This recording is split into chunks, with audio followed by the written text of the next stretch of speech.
O Daniel Vorcaro, se ele abrir o bico, ele vai derrubar metade da República. E é isso que Brasília teme. Esse pode ser simplesmente o maior escândalo político da história do mundo. Esse problema do Banco Master talvez deixe o Mensalão e o Petrolão no chinelo. No vídeo de hoje eu vou te mostrar quem é Daniel Vorcaro, que alguns estão chamando inclusive de Jeffrey Epstein brasileiro, por conta de festas e coisas que eu vou te mostrar nesse vídeo.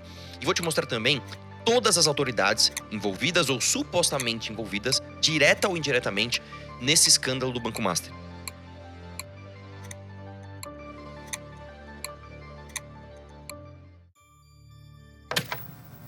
Quem é Daniel Vorcaro? Daniel Vorcaro, diferente dos grandes banqueiros tradicionais, ele não nasceu em berço de ouro. Diferente do que a gente conhece como banqueiro, ele não é um banqueiro herdeiro. Ele nasceu numa família de classe média, em Minas Gerais, num lar relativamente conservador. Ou seja, ele nasceu longe dos centros financeiros do Brasil, num ambiente fortemente influenciado pela presença familiar e religiosa. Um pano de fundo que ajuda a entender como ele construiu tudo o que ele construiu com método e ambição. O Brasil é um país de empreendedores, pessoas que criam novos negócios, fazem inovação. Daniel Vorcaro, ele desde jovem apresentou uma habilidade bastante importante para quem quer se dar bem na vida. Muito ambicioso e muito bom em transitar em diferentes ambientes. Era tipo o cara que falava com todo mundo. Ele falava com empresários, políticos, líderes religiosos e mais tarde até com ministros de tribunais superiores. Essa habilidade social com certeza foi o seu melhor ativo. Ele cursou formação na área administrativa e empresarial e, geralmente, quando esses grandes CEOs, se destacam muito, isso aqui aparece. Você não tem muita certeza do grau acadêmico da sua formação, mas você sabe que a sua carreira ela foi muito mais formada por prática, do que estudo acadêmico necessariamente, do que seguir uma carreira acadêmica necessariamente. E o consenso entre as reportagens é que Vorcaro não veio do sistema bancário tradicional, mas do mundo dos negócios paralelos ao sistema financeiro, especialmente aquisição de ativos, recuperação de empresas e operações estruturadas. Ao longo desse documentário eu vou fazer alguns paralelos com filmes para ficar um pouco mais palpável para você. Com certeza você já ouviu falar do filme Uma Linda Mulher, O protagonista desse filme, ele basicamente comprava e vendia empresas. Isso não é necessariamente uma atividade financeira ligada a grandes bancos, É claro que você tem ali empréstimos, trabalha com grandes valores, mas no fundo isso é uma operação paralela ao que acontece nos grandes centros financeiros das metrópoles mundiais.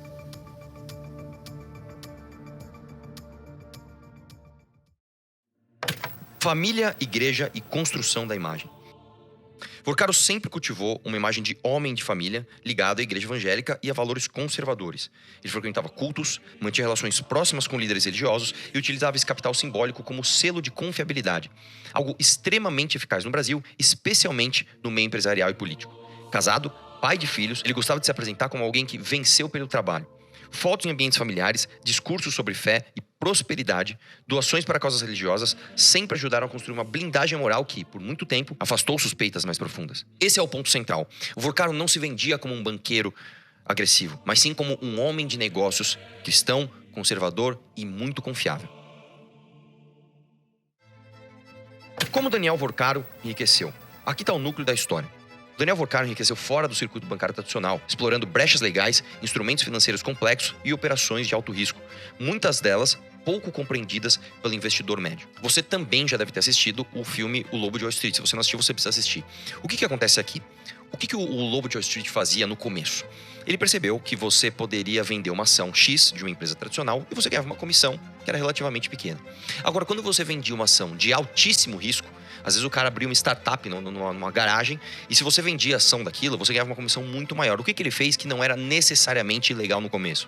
Ele basicamente se tornou um especialista em vender esse tipo de ação que dava mais comissão. O que ele fazia? Aí você fica naquela linha tênue, da legalidade e da ilegalidade. Ele fazia uma super propaganda daquilo que ele estava vendendo. Então, às vezes, o cara tinha uma empresa lá de fundo de quintal que fazia, pregador, e ele ligava para as pessoas falando: olha, eu tenho uma ação de uma empresa aqui de fixadores para tecidos em época de quaragem. E essa empresa tem uma promessa gigantesca porque é de um jovem visionário, não sei o que lá. E ele vendia essa ação, que não valia nada, e ganhava uma gorda comissão. Então, o Daniel Vorcaro, ele, nesse aspecto, é uma espécie de Lobo de Wall Street, porque dentro de manobras legais, às vezes quase cruzando a linha da ilegalidade, você conseguia fazer operações muito vantajosas que não necessariamente eram bem explicadas para o investidor médio, mas que também ainda não cruzavam a linha da ilegalidade. E aí, quando acontece o boom, quando o negócio explode mesmo, quando ele começa a ganhar dinheiro pra caramba, quando ele pega o Banco Master, o crescimento real acontece quando ele assume o controle do Banco Master, uma instituição pequena, pouco relevante no sistema financeiro e que passa a ser transformado em um grande veículo agressivo de captação. Segundo reportagens do Valor Econômico, da Reuters, da CNN Brasil e de vários outros veículos, o Banco Master passou a emitir produtos financeiros com retornos muito acima da média. Inclusive, eu já comprei CDB do Banco Master, né? Você sabe o que é um CDB? Um CDB, basicamente, é um certificado de depósito bancário que você faz, por exemplo, por um grande banco. Então, eu estou emprestando dinheiro aqui para um banco como o Bradesco, Itaú, Caixa, Banco do Brasil. Esse CDB provavelmente vai pagar muito pouco, né? Porque é um CDB confiável, o seu dinheiro vai render, mas ele vai render pouco porque é um título de baixo risco. O que acontece é que muitas vezes ele vendia produtos financeiros do Banco Master, inclusive CDBs, com preços muito acima da média. Então você comprava um investimento, você investia num CDB, por exemplo, desse Banco Master, que era um banco, e tinha um rendimento muito maior do que outros bancos. E aí, como é que você fazia para não desconfiar disso? Como é que você faz para captar muito dinheiro numa operação tecnicamente arriscada, mas não parecendo ser tão arriscada? É simples. Como o mundo vive de aparências, você aparenta estar sempre muito bem e sempre muito bem relacionado. Esse foi o grande segredo do Daniel Vorcaro. Inclusive, uma outra coisa aqui, um adendo que cabe. Muito se fala do Homo economicus, né? O que é o Homo economicus? O Homo economicus basicamente é uma teoria que diz que o homem sempre toma aquela ação que é mais eficiente, aquela que vai ser sempre melhor para si, né? Do ponto de vista economicamente coerente. Mas isso não existe, tá? O Homo economicus que foi cunhado por grandes gênios da economia, no final das contas se provou uma mentira. E muito do que se vê por aí, principalmente os grandes movimentos da economia como um todo, né? Ou do sistema financeiro, eles são muitas vezes baseados em aparência e não necessariamente em análise real de riscos ou do que é mais eficiente e melhor para si. Esse aqui é um caso exemplo disso. E eu vou te mostrar agora. Os investidores fizeram fortes apostas em CDBs, títulos estruturados e operações fora do padrão. O crescimento foi rápido demais, levantando alertas internos do sistema financeiro. O modelo funcionava enquanto a confiança existia. Quando ela começou a ruir, o castelo de cartas começou a ficar visível. E como que o Vorcaro fazia para disfarçar? Ele vivia como um bilionário muito bem relacionado. Com jatinhos, festas milionárias, imóveis de alto padrão, eventos com políticos e magistrados, e esse estilo de vida não era só para ostentação. Esse estilo de vida era uma estratégia de poder, era uma estratégia de busca de confiança e influência. As festas de Daniel Vorcaro não eram apenas festas, eram ambientes de relacionamento estratégico, né? Essa técnica, ela funciona demais. Você sabe que, geralmente, uma pessoa que passa a confiança para as outras e assim consegue créditos, consegue inclusive investimentos, ela vive de demonstrar isso o tempo todo, demonstrar que ela está bem, demonstrar que ela está rica, demonstrar que as suas instituições e as suas apostas são sempre assertivas e mais, demonstrar talvez o mais importante de tudo, que é uma pessoa muito bem relacionada. E nada melhor para você construir, manter e fortalecer as suas relações do que boas festas, não é mesmo? É por isso, inclusive, que o Jeffrey Epstein, né, outro que também se utilizou muito dessa técnica, ficou amplamente conhecido quando a sua casa caiu, porque ele era muito envolvido com muita gente muito importante. Aqui no Brasil, o que não faltam são esses exemplos. No caso do Daniel Vorcaro, inclusive, dizem, isso aqui é um off-topic, tá? Isso aqui não é conferido, isso aqui não é verificado, isso aqui é boato. Essa parte específica é um boato, que eu pessoalmente acredito ser verdadeiro. Dizem que o Daniel Vorcaro, ele fazia inclusive o seguinte, ele pegava grandes academias, ele era dono de grandes academias, onde ele trazia muitas influenciadoras fitness, famosas, muito bonitas, e levava também os seus amigos mais importantes. E aí todo mundo ficava feliz quando depois, né, desse show de exibições fitness, né, você tinha suas festas. Então olha só que legal, imagina que você é uma influenciadora, sei lá, vou chamar de Mariana, porque é o nome da música da nossa banda, né? Então você é a Mariana Fitness. A Mariana Fitness recebe um convite para ir treinar numa academia de primeira linha. Chega lá nessa academia, tem um monte de gente rica, um monte de gente bem relacionada, e aí ela conhece lá um desembargador, um filho de um juiz, um filho de um político, um presidente de casa legislativa, e aí todo mundo fica feliz. O influente fica feliz porque conheceu uma influenciadora fitness muito bonita, e a influenciadora fitness fica muito feliz porque conheceu alguém muito importante. Olha que legal, quem propiciou tudo isso? Ah, o nosso amigo Daniel. Muito legal, não? Então tem inúmeras reportagens que confirmam isso, né? Ele fazia muitos jantares, festas, eventos dos mais diversos com empresários, políticos, figuras do judiciário e até em ambientes internacionais, nos Estados Unidos e outros países. Então, novamente, isso por si só é legal? Claro que não, mas isso mostrava o estilo de vida dele. O estilo de vida era: sou rico, sou bem relacionado, as minhas apostas dão sempre certo e os ambientes onde eu estou e os ambientes onde eu proporciono encontros, todo mundo fica feliz. Contexto do escândalo. O escândalo envolve alegações de fraude financeira no Banco Master, controlado por Daniel Vorcaro, incluindo manipulação de balanços e transferências irregulares para o BRB, o banco lá de Brasília. Vorcaro é acusado de usar um estilo de vida ostentoso, incluindo festas e doações, para mascarar os problemas. E aqui você tem diversos pontos complicados que envolvem autoridades brasileiras, e eu vou te mostrar isso na timeline. Quais são os principais pontos do escândalo do Banco Master? O crescimento suspeito e as fraudes iniciais, né? As pesquisas sugerem que o Banco Master expandiu rapidamente de 2021 a 2024 por meio de práticas questionáveis, como captação agressiva de recursos e investimentos arriscados, levando a uma fraude estimada de 12 bilhões de reais com créditos fictícios. Antes de mostrar aqui a timeline, eu vou te fazer uma relação de figuras poderosas que têm relações diretas ou indiretas com o Banco Master. Quando a gente teve a explosão do escândalo do Mensalão, muito se diz que não, isso aí é intriga da imprensa, mais especificamente da Veja. Quando teve o problema do Petrolão, isso aí é mentira da imprensa de novo, mais especificamente da Globo. Então, nesse caso aqui, eu vou trazer bastante notícia, tá? Do ICL, que curiosamente também é de um banqueiro, né, ligado às esquerdas. Nós estamos falando aqui do Instituto Conhecimento Liberta, do Eduardo Moreira, este sim, tá? Banqueiro tradicional do Brasil, banqueiro herdeiro, que hoje se declara comunista. Não, sou comunista, sou comunista. Nós vamos pegar bastante notícias do ICL, que é do Eduardo Moreira com o Felipe Neto, para não ter desculpa, né? Não, isso é intriga da esquerda. Não. Vamos começar pelo Ciro Nogueira. Ele é senador do PP.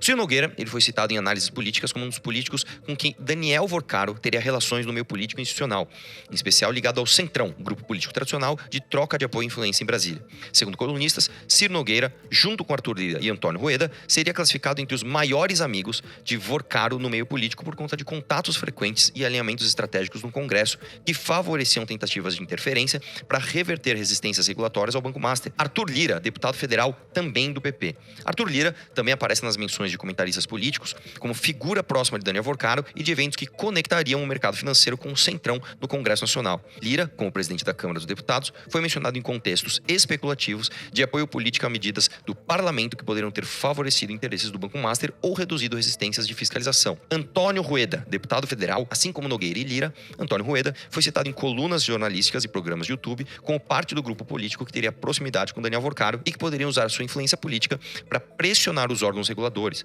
Assim como nos outros dois casos, não há indício de que o Rueda esteja formalmente investigado ou acusado em processos legais relacionados ao Banco Master. Ricardo Lewandowski. O ex-ministro do Supremo Tribunal Federal, Ricardo Lewandowski, foi contratado pelo Banco Master como consultor jurídico em momentos anteriores ao colapso da instituição. Essa relação profissional não configura acusação de irregularidade, mas demonstra uma conexão formal de prestação de serviços jurídicos entre Vorcaro e o nome tradicional do judiciário brasileiro, um fato confirmadíssimo pelas matérias jornalísticas que tratam da derrocada do empreendimento. Ibanez Rocha, ex-governador do Distrito Federal do MDB. O nome do ex-governador do Distrito Federal, Ibanez Rocha, foi citado por comentaristas e aliados políticos em contextos de discussão sobre o Banco Regional de Brasília, o BRB, instituição com o qual o Banco Master tentava um acordo de compra antes da liquidação.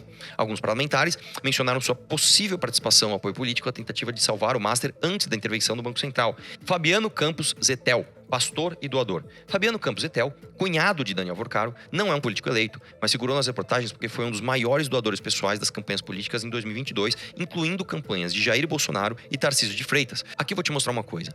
Vamos pegar, por exemplo, o caso do Ricardo Lewandowski. Você concorda que é uma coisa muito brasileira isso? O homem foi ministro do Supremo Tribunal, ele esteve no topo do Poder Judiciário brasileiro, dando decisões, criando jurisprudências, entendendo regras constitucionais. Aí ele se aposenta, porque chegou na idade máxima, né, em que ele poderia estar na corte. Aí ele fica um ano fora, quase um ano fora.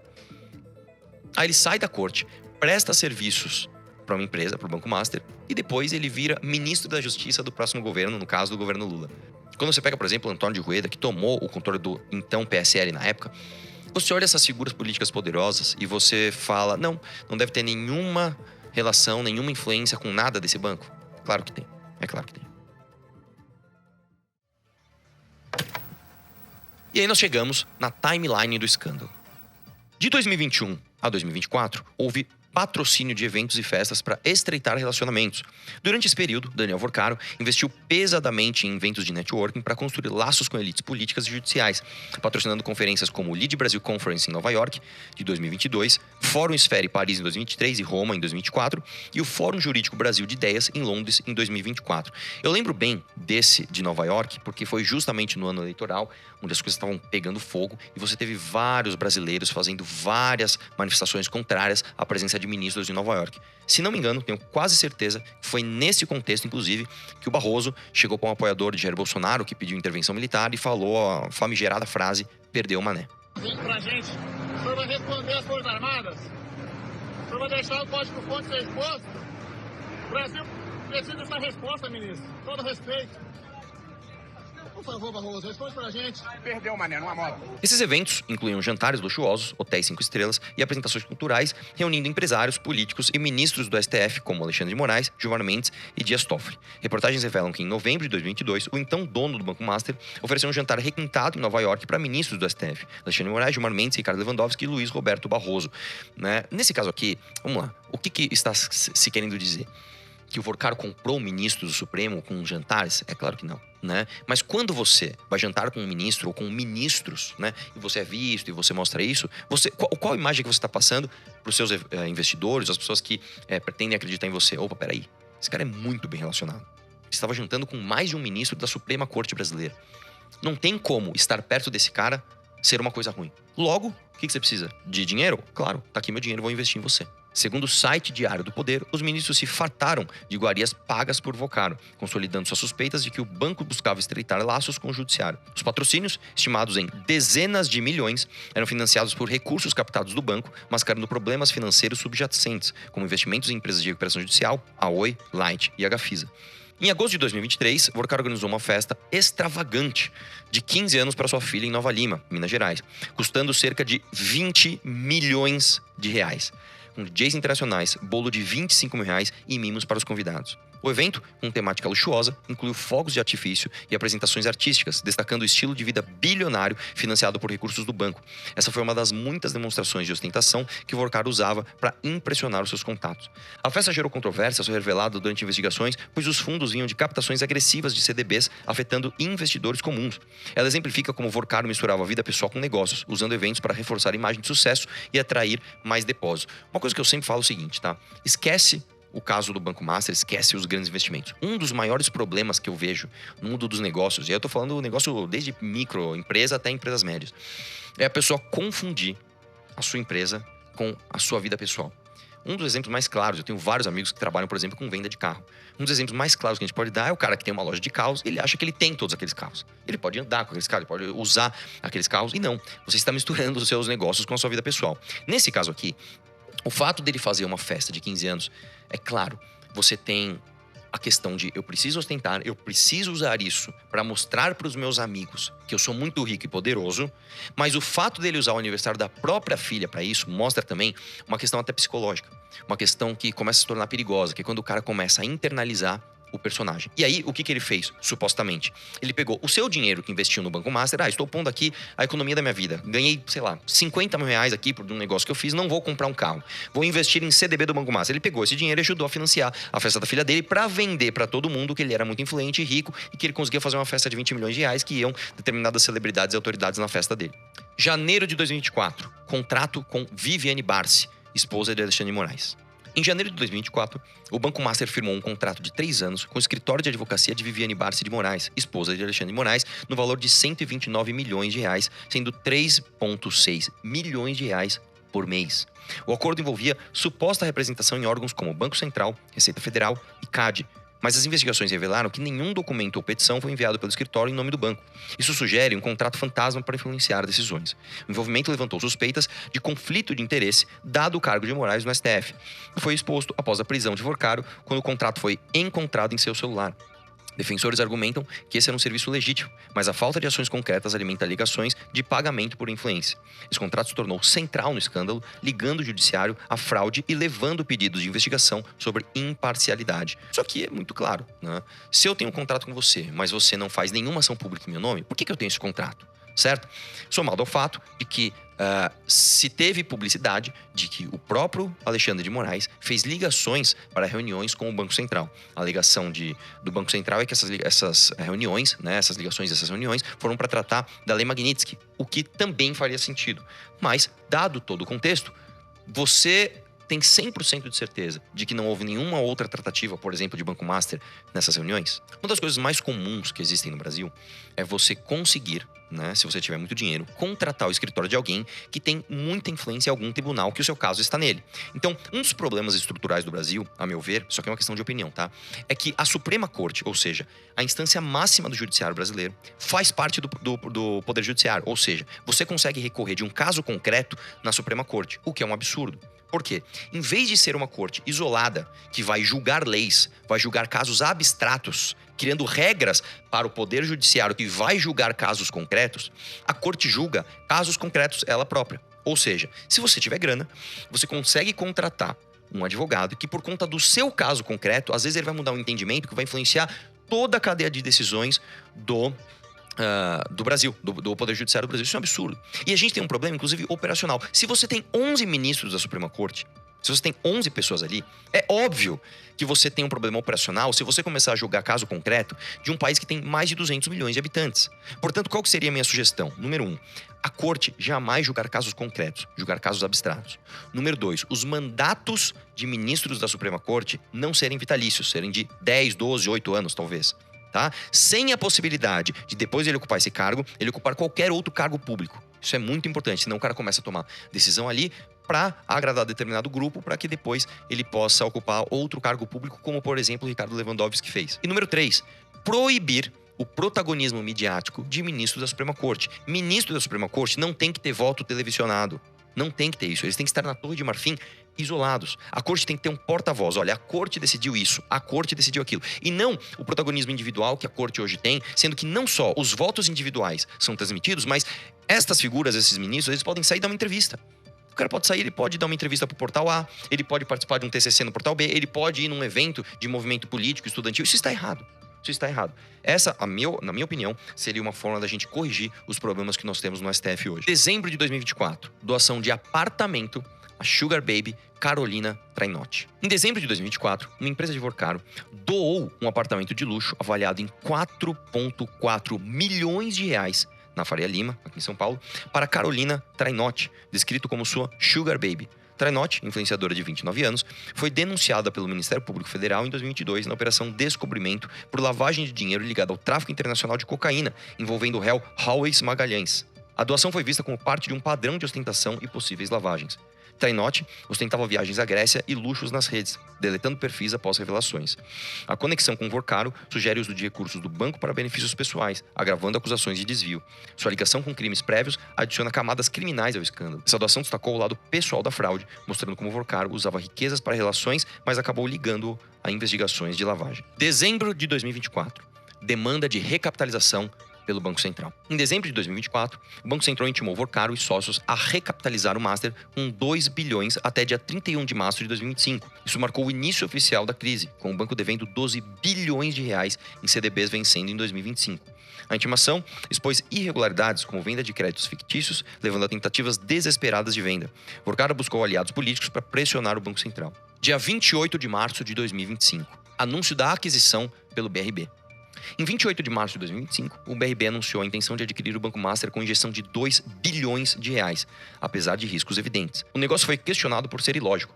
Banco estatal menor absorvendo banco privado maior, levando a investigações sobre indireto financiamento público. Paulo Henrique Costa, presidente do BRB, foi afastado por suspeitas. Essa etapa centralizou a fraude, levando a operação Compliance Zero. Dia 17 de novembro de 2025. Prisão de Daniel Vorcaro pela Polícia Federal. Na tarde de 17 de novembro de 2025, a Polícia Federal prendeu Daniel Vorcaro no aeroporto de Guarulhos. Ele tentava embarcar no jatinho para Dubai quando foi detido sob acusação de fraude bilionária no banco. Junto com a prisão de Vorcaro, agentes cumpriram mandados de busca e apreensão em escritórios do banco. A detenção chocou o mercado financeiro, pois Vorcaro era apontado por fontes como o controlador do Master. Após ser preso, Vorcaro entrou com pedido judicial de liberdade, argumentando que o banco já estava em liquidação, mas os pedidos foram inicialmente negados. Olha essa história, cara. O cara vai lá. Ele começa a ostentar pra caramba. O banco dele começa a captar um monte de recurso de forma agressiva e faz festa, e ostenta, e faz jantar pra ministro, e tarará. Aí ele fala assim, bom, isso aqui vai explodir, essa bomba vai explodir. Já sei. Sabe o que eu faço? Já que eu tô aqui com um monte de dinheiro que eu captei, né? Tô gastando um monte, tô fraudando tudo isso, eu vou vender o banco e me livro da bomba. Isso aqui, cara, dá aquele aspecto de que às vezes você olha pra um cara e fala, mas esse cara é um avião, meu. Esse cara é inteligente pra caramba, olha o que ele conseguiu. Mas não. Como é que o cara conseguiu, né, misturar sua vida pessoal com a sua vida, né, profissional, fazer uma fraude desse tamanho e depois no final, de forma tão inabilidosa e tão escancarada, deixar tudo ruim, né? Aí ele vai e conversa lá com o presidente do Banco Central na época, e conversa com o presidente de casa, conversa com o senador e conversa com o ministro, e contrato aqui com você para você me ajudar com o Banco Central, contato aqui com o Banco Central para realizar a venda para esse outro banco aqui que eu tô devendo, tal. Ele faz a venda, assina o negócio, sobe no helicóptero, vai para o aeroporto e fala: estou livre, hein? Agora vai dar tudo certo. Nossa, você explodiu. O cara vai para o aeroporto e é preso no aeroporto. Inacreditável, né?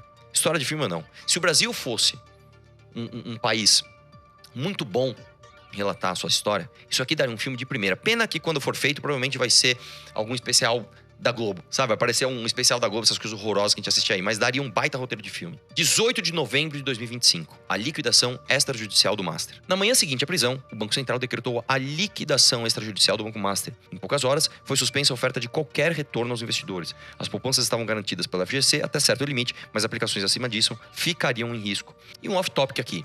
Você sabe que teve churrasco, né? Inclusive com o Ciro Nogueira, com o Daniel Forcaro, com o Tarcísio de Freitas, e houve uma tentativa de articulação para o aumento do limite do FGC. Curioso, não? 29 de novembro de 2025, a liberação de Forcaro com tornozeleira. Em 29 de novembro de 2025, a Justiça liberou Forcaro da prisão, impondo tornozeleira eletrônica e outras medidas cautelares. A decisão veio após habeas corpus, que apesar das evidências de fraude, ocorreu. O processo foi transferido ao STF por Toffoli. A rápida liberação gerou críticas sobre a influência judicial, dado os laços de Forcaro. Ele permaneceu sob investigação, isso permitiu a continuidade das reportagens sobre o caso. Uma curiosidade aqui. Você com certeza já ouviu falar do Augusto de Arruda Botelho, certo? Aquele advogado de esquerda, garantista, que ia fazer debates ali na CNN. Pois é, este senhor, que inclusive já foi defensor do Marcelo Odebrecht, né? Esses caras que ficam o tempo todo, não, porque a direita isso, porque a direita aquilo, eu me preocupo muito com os pobres, eu quero tirar dinheiro dos ricos, defendeu o Marcelo Odebrecht. Ele é advogado, inclusive, do senhor do Banco Master, né? Um dos advogados dele. E o que acontece? Curiosamente, ele foi assistir uma final de campeonato lá no Peru, no avião com Toffoli, emprestado por um amigo do cara. Então, peraí, deixa eu ver se eu entendi. O cara tá com problema judicial, o advogado dele, que se diz defensor dos pobres, pega um avião com o Toffoli, vai pro Peru assistir o futebol, volta e... olha só que coisa. Ele conseguiu uma decisão judicial favorável ao cliente dele. Dezembro de 2025, ligações do Alexandre de Moraes com o Galípolo. Em dezembro de 2025, o Moraes contatou o Galípolo pelo menos 4 vezes, 3 por telefone e uma presencial, para interceder pelo Banco Master, defendendo o Forcaro e pedindo apoio na inquisição pelo BRB.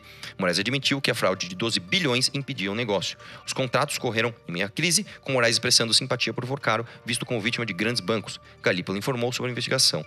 Essa intervenção gerou acusações de abuso de poder debatidas no STF. O relator do caso Master no Tribunal de Contas da União, ministro Jonathan de Jesus, determinou nesta segunda-feira a realização da inspeção do Banco Central para apurar possíveis falhas na supervisão pela autoridade monetária no caso do Banco Master. O ministro não descartou a possibilidade de intervenção futura caso sejam identificados no processo atos com potencial de difícil reversão. O Daniel Forcaro, se ele abrir o bico, ele vai derrubar metade da República. Se ele abrir o bico, ele vai derrubar metade da República. E é isso que Brasília teme, é isso que a classe política teme. É bom lembrar que o Jonathan de Jesus, ele era deputado federal quando ele foi indicado para o Tribunal de Contas da União. Então, ele foi indicado justamente na vaga da Câmara. O que o Jonathan de Jesus tenta agora é blindar, essa grande verdade, é blindar o Banco Master. A tentativa de contratação de influenciadores para defender o Banco Master e criticar o Banco Central. Você conversou com algumas fontes da investigação e elas dizem que as propostas eram altíssimas, na casa dos milhões de reais. O valor financeiro, os pagamentos, eles eram bastante robustos e pode-se dizer, sim, acima do que é a média do mercado para o número de seguidores e números de engajamento. Chegava a ultrapassar a casa dos milhões de reais, a depender do número de seguidores das pessoas abordadas. Além de influenciadores, a gente também mostrou aqui na CNN que parlamentares também foram procurados. É muito importante que você entenda a magnitude disso, o tanto de pessoas que estão envolvidas, direta ou indiretamente com esse caso, e você não pode deixar de saber exatamente onde cada coisa se encaixa. No fim do dia, meu amigo, não tem como a gente consertar esse país se a gente não der publicidade para isso e se a gente não entender os escândalos que tanto afetam a nós e a nossa vida. É isso aí, um abraço e vamos continuar pagando imposto. Afinal de contas, essas contas não se pagam sozinhas.